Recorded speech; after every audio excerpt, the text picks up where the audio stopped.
Aleluia.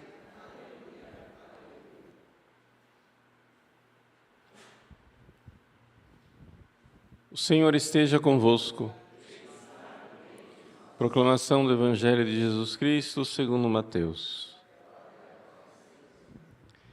Naquele tempo disse Jesus a seus discípulos: Em vosso caminho anunciai, o reino dos céus está próximo.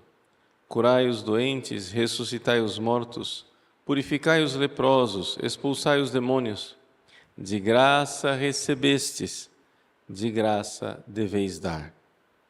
Não leveis ouro nem prata, nem dinheiro nos vossos cintos, nem sacola para o caminho, nem 2 túnicas, nem sandálias, nem bastão, porque o operário tem direito ao seu sustento.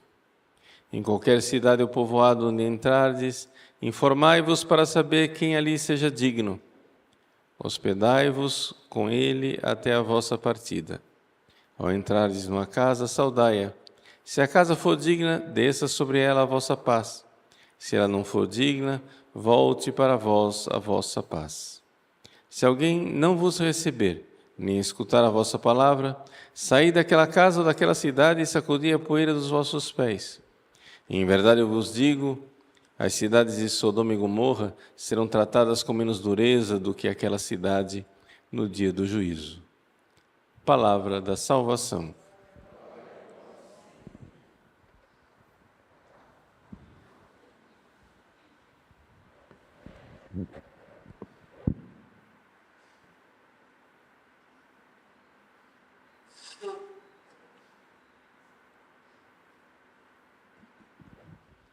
Meus queridos irmãos e irmãs, celebramos hoje com grande alegria a memória de São Bento Abade.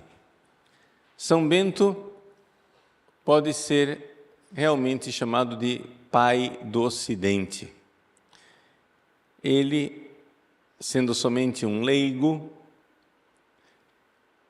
instituiu uma regra para a vida monástica que verdadeiramente mudou toda a história da Europa e, portanto, mudou também a história, né, de Portugal e do Brasil. Quem foi São Bento? São Bento viveu já no final do Império Romano. O Império Romano já estava decadente.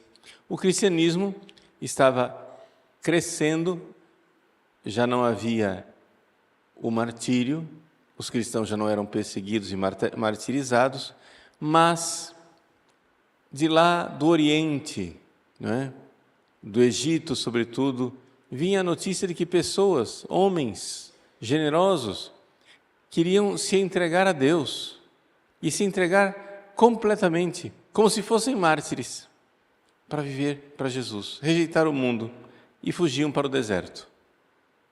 Bento, ao receber esta tradição que vinha do Oriente, resolveu então também ele se dedicar a Deus como monge, como eremita. E assim ele foi morar, numa espécie de caverna, perto da cidade de Subiaco, na Itália. E ali, um amigo dele sempre levava comida para ele, simples assim.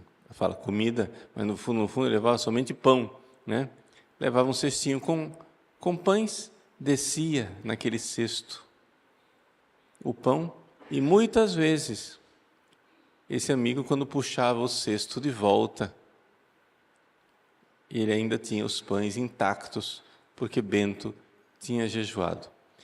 Embora ele vivesse como eremita escondido numa caverna, a fama de santidade de Bento se espalhou.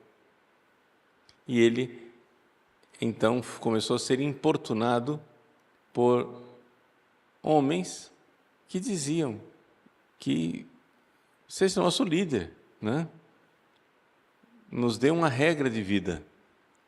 São Bento não queria nada disso, mas viu naquilo a vontade de Deus e então escreveu a grande regra monástica, a regra de São Bento, que é caracterizada por uma moderação e uma sabedoria, uma grande prudência. Enquanto outras regras de monges eram muito severas, muito duras, a regra de São Bento é caracterizada pela moderação, pela prudência e, sobretudo, pela figura do abade como sendo o pai espiritual daquela família monástica. E assim, Bento, que antes era eremita, tornou-se fundador desse estilo de vida monástica que a gente chama de vida cenobita, uma vida comunitária, uma vida em que os monges vivem debaixo de uma regra com o seu abade. Por ironia, né, aqueles mesmos monges que suplicaram e pediram a Bento que deixasse a sua vida de retiro para ser, para eles, o abade, começaram a não suportar a regra que Bento tinha lhes dado. E resolveram, maus monges, resolveram colocar veneno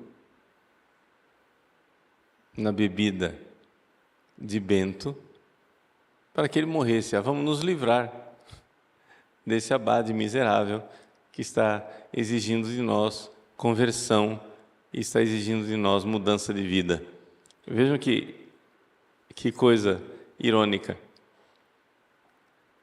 Bento estava lá sozinho na caverna dele, servindo a Deus. Ele não tinha pedido para ninguém lá importuná-lo. Os próprios monges vão lá, pedem a ele, nós queremos seguir, nos dê uma regra, nos dê uma regra. Quando Bento finalmente dá a regra, eles querem colocar veneno para matá-lo. Vejam que não é pouca coisa. Você pode ficar revoltado com seu pároco, com seu patrão, né? Com o chefe da sua família, mas colocar veneno para matar é uma falta de conversão assim considerável, né? Mas o que acontece é que os monges estavam sendo atormentados pelo demônio.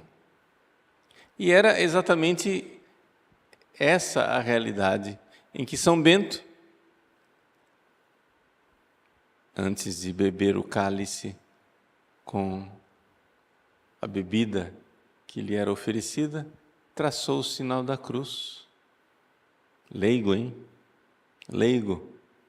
Traçou o sinal da cruz sobre o cálice se quebrou e saiu de lá uma serpente. Não é?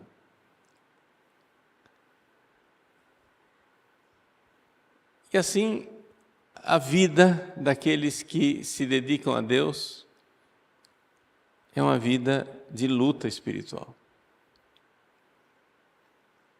Aqui São Bento está nos mostrando aquilo que está escrito no livro do Eclesiástico. Meu filho,